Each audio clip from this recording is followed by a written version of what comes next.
RCF.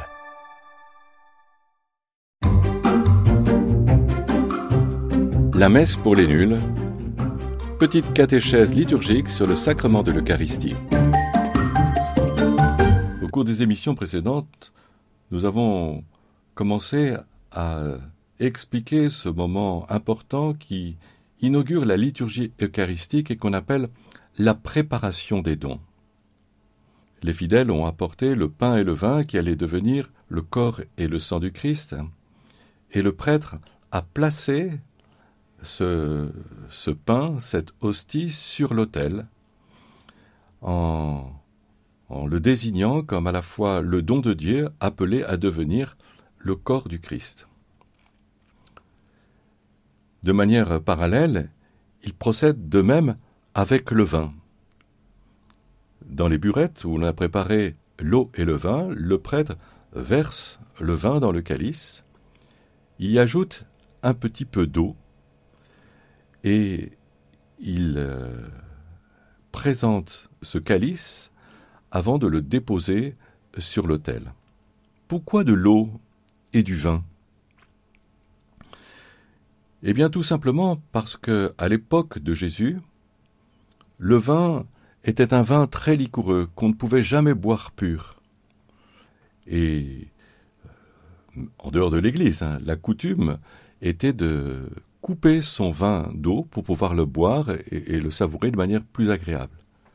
Bien, cette coutume, on va dire très matérielle, est passée dans la liturgie eucharistique et la liturgie catholique, où il va recevoir une signification spirituelle.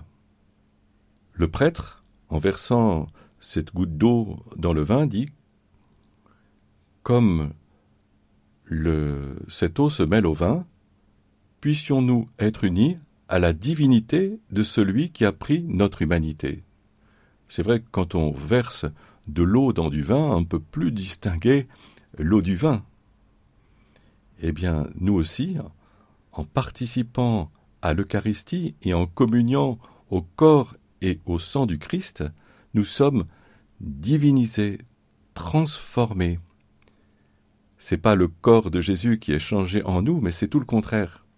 C'est nous qui sommes transformés en Jésus-Christ. À chaque fois que nous communions, nous devenons un peu plus le Christ.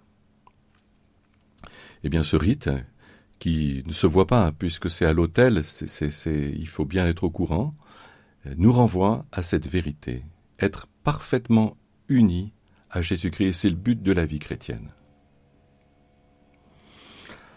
Alors le dimanche, le prêtre poursuit l'offertoire en encensant les dons qu'il a déposés sur l'autel et en encensant l'autel lui-même.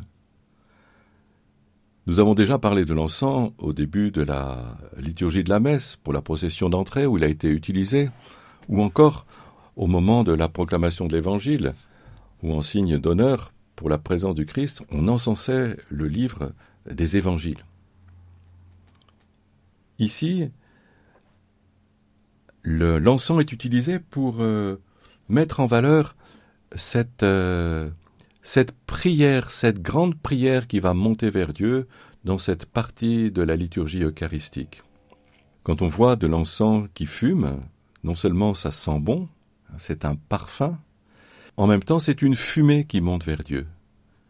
Donc c'est un parfum d'agréable odeur. Le sacrifice de l'Eucharistie que nous offrons est un parfum d'agréable odeur qui monte vers Dieu.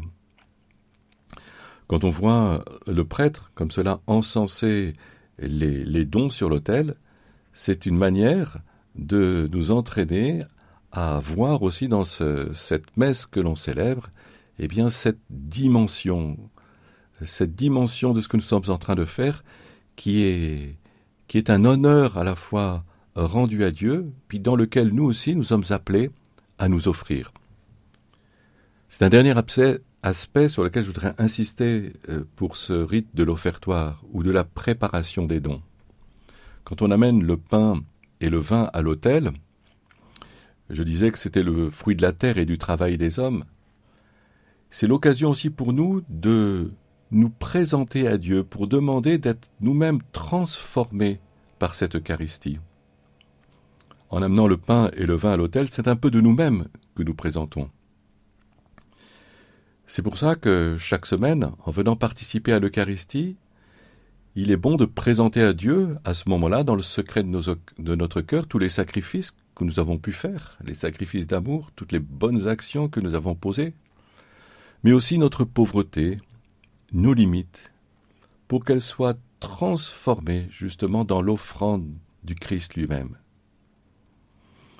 En faisant cela, c'est ce qu'on appelle l'exercice de notre sacerdoce baptismal. Sans être prêtre, les fidèles, c'est-à-dire tous les baptisés, sont appelés à offrir leur vie avec le Christ. Au moment de la préparation du don, à l'offertoire, nous nous présentons tels que nous sommes pour être pris dans la grande offrande de Jésus. À chaque fois qu'on participe comme cela du fond du cœur à l'Eucharistie, nous apprenons aussi à offrir notre vie. Un des fruits de l'Eucharistie, c'est ça, c'est de faire de nos vies une véritable offrande qui plaise à Dieu.